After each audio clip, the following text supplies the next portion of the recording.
Нужно нам будет, Я счастлива. нужно нам будет впоследствии их рассадить для портрета на диван.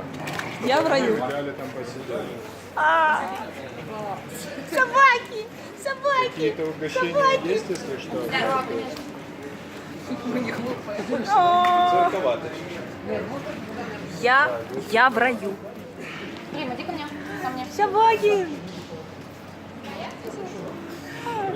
Собачулькин!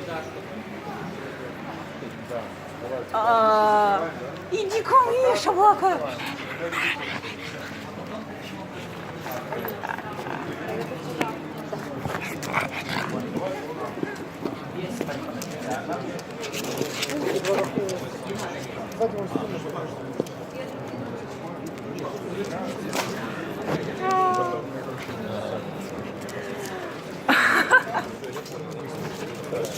Давайте попробуем на диван рассаживать.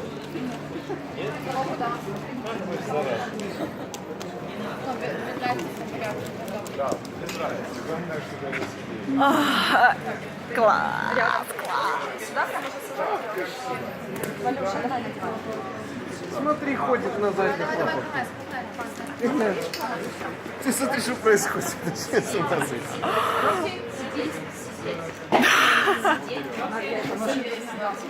Вот это если бы мой Зевс так выпустил. Шикарно было бы. Это капец. Красавцы. Здрасте. Ну, пожалуйста.